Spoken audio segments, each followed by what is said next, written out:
Hello, welcome to breadboarding. If you've seen the introduction video, you'll know that you can use solderless breadboards like this one to build and prototype and experiment with microprocessor-based circuits. What I'm going to show you now is how to build an 8-bit micro in 10 minutes. This is based on the Nanocomp 6809. This is a project which was originally published in Wireless World magazine in January 1981, which was the Motorola 6802 version of the project, and then in July 1981 a revision to this was published which used the Motorola 6809 processor. The original January version is shown here and it covers a number of pages. I include the links in the description below where you can see the pages here, and included circuit diagrams and PCB layout, and included information about how the system worked. This is followed up by the July version, and you can see here's an updated diagram and some more information about the way how the newer 6809 processor worked. This is a version of the schematic diagram that was then taken into Keypad and was used to produce this diagram that we used during the videos. Now what I've done is to compress all the videos in the whole playlist here, the number of videos stretching over some 7 or 8 hours. And what I've done is taken the parts of those videos where we're building the micro on the breadboard, and I've speeded them up and included them around this block diagram. So we're going to start with the microprocessor with the data bus, the address bus and the control signals. So this is reset, an E-clock signal, read-write, and some interrupt lines with a 4 MHz clock circuit and a reset circuit. So we're going to build that first, and then we'll come back and start to add other parts of the system, such as the read-only memory, RAM, keyboard, and LED display. First, we're going to put on the chip label on the processor. That simplifies hooking the signals up. We also need to leave more space on the right-hand side to allow for the clock and the reset circuit, wire in the power and the lines that need to be tied to 5 volts, put in the decoupling capacitors, then we put in the reset circuit, and then also we need to put in the 4 MHz crystal. That's 2 capacitors. Then we'll also check off all the various connections. Finally, we need to put the pull-up resistors for the interrupt lines. So having built the basic board, what we're now going to do is to add the address decoder, and this takes the top 3 address lines which are used on the Nanocomp project and decodes these into 4 kilobyte blocks, which are then used by the various chips that we're going to be adding here. So in this particular case, we use the 1000 range, the RAM, the 7000 range for the ROM, the EPROM, and the 4000 range is used by the peripheral interface adapter to control the keypad and the LED display. So first of all, we're going to add the read-only memory, and we're also going to need to read the original read-only memory from the 1981 project and to burn this into a new ROM. So here's our original chip. We're just going to put it in the EPROM program and read it. Need a compatible thing, so National 267C16 compatible. We'll save that, open it with an editor just to make sure we've got the right contents. Then we can have a new Atmel chip in there, choose a chip type, and then we're going to burn it from the file we saved, just verify that that's okay. So we're going to lay this out with bus rails for the data bus at the top and the address bus at the bottom. Stick our chip labels on there. The few corrections we need to make to the layout there. And then we're going to just lay this out so that we can hook all the necessary signals in. We're going to use some jumper cables for hooking up the address and the data lines in a minute. Let's just wire in the address decoder. So the green wires are address lines, the blue ones are control lines. You can see here the 7000 chip select comes over from the address decoder. We just wired in all of the green lines to the address, and now we're doing the white lines, which is the data bus. Just a few control lines we'll plug in, and then we're going to make sure that our jumper cable's done. So having added the address decoder and the ROM, what we now need to do is to add the RAM, and then we'll also add the peripheral interface adapter. What this does is controls the LED display and the keypad. So what we need to do first of all, work out where we're going to put these. So we're going to put another board on the top here for putting the peripheral interface adapter in, stick our chip labels on these chips, then plug them in, wire up the power first generally, A few corrections again we needed to make here. We're just checking the data sheet, what those corrections are. Put in all of the address lines we're not using are being tied to ground, so we're only using the bottom 4K of RAM here, even though it's a 128K chip. All the green lines are the address lines and all the white ones are the data lines, so those are all wired in and we're just checking those off. Then we're going to hook in the PIA, and the key thing here is the two address lines A0 and A1 go to RS0 and RS1. These are swapped round, just wiring in the various control signals and the chip select line to the 4000 signal off the address decoder. Then we're just going to wire in the two address lines that we need to have there. And then we're going to check those off, put in a couple of the other control signals there for the interrupts and reset lines, and then put the data lines in.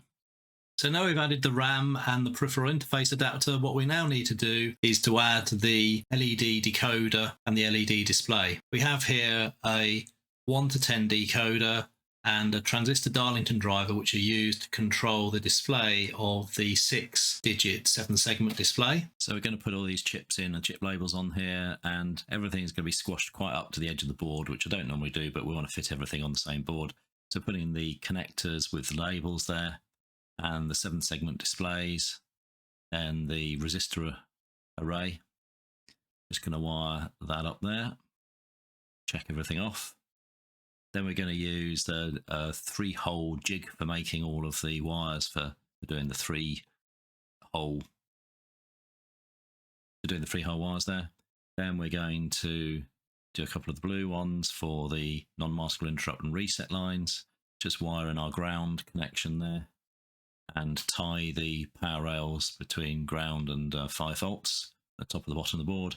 Now we're going to wire up the various connectors underneath the LED display. This simplifies the layout, so it makes it a bit neater. And then there's just a final little link that just goes in the bottom there. Now we're using fritzing to see which lead's going to go connect where. And so what we're first of all going to do is to hook in our yellow cables to wire in the output from the PIA into the Darlington driver. So these are the base leads for the Darlington driver are hooked into the PA0 to PA6.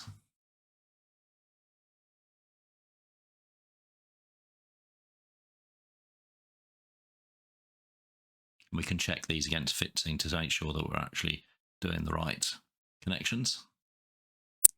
So once we've hooked those in, we'll take them off. Now what we're going to do is to get the blue wires on the top of the first LED display. So these are controlling digit 1, digit 2, digit 3 from the decoder. Just plug those in there. And then we'll hook those wires back to the digit 4, 5 and 6 are wired in now. Now we're going to do the 7-segment lines between the two LED displays. So this is tying, say, the A to A, B to B, C to C, etc. And also then you can see these signals that go to those wires underneath the LED display take all the signals back to the other side of the Darlington driver down the bottom there. You're just going to wire in the other 7-segment signals between the two displays, and then once we've done that, we're going to wire in those into the Darlington driver to hook up to the A, B, C, D, E, F segments there. You can see I've actually written the A, B, C, D, E, F on the top of the label there just to make things a little bit easier. And then once we've done that, then we've just got to do the remaining blue wires for the D1, D2, D3 signals. Those will be the blue wires we'll put in last. You can see here we're just trying these out in fritzing to see where they go. So once we've done the last 3 wires, then this is everything we need for the LED display, and the keypad will plug into the connectors at the bottom. So now we've built the 7-segment display and the decoder logic. What we now need to do is to add the keypad. So there is a 25 key keypad, which is arranged in this 5x5 rows and columns. We also have a reset and an abort buttons, which are directly wired to the reset and a non-maskable interrupt. And the decoder and the port A and port B lines are used to scan the keypad to see which keys are being pressed, and this is all controlled by the monitor. So we're now going to look at building the keypad. This is built on strip board with solder because the keys can't easily fit into a solderless breadboard and have a usable keypad layout. So first we're going to mark out where the switches are going to go, and we're going to drill out the holes to make the key switches fit a bit better. Plug in all the key switches. Now we're going to wire up all of the we're going to do all the wiring on the back here based on the diagram that we've done on the top. That diagram on the top is a reverse view, so it's looking at the back of the board. And you can see as we go through, we're going to solder all the various leads in, try to use the same consistent colouring scheme for this. One of the things to note is that these leads have to be quite short because they will push into the back of the key switch if we make them too long. Then we're going to wire in the connectors and just finish off the last of the wires. Then we're going to mark up where all the breaks in the board need to be, and we're using a printed circuit board drill just to make all the breaks. And cut off the stray wires, and we're then pretty much done. So now what we're going to do is to just check that off, make sure we've got everything right.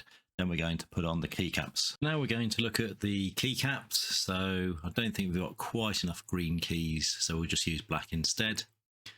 So what we're going to do now is plug in all the keycaps. I've also found a number of stickers for putting on the keycaps. The latest lot I've got, we'll just show you very quickly after this, from Amazon. They're vinyl stickers. Some of the other ones I've used in the past were not ideal. Some paper-based ones tended to get a bit dirty. So we're just going to now look at the stickers. So I use some ones for a normal keyboard, but they're not ideal because you have to start cutting them up. These are the paper ones that get a bit messy, and these are the new vinyl ones. Prefer them to be a little bit smaller and perhaps not quite as curly. We'll just put all the labels on and then we're done. So now I've completed the keypad, what we're now going to do is to assemble all these parts together and then apply the power and see if we can run up the Nanocomp.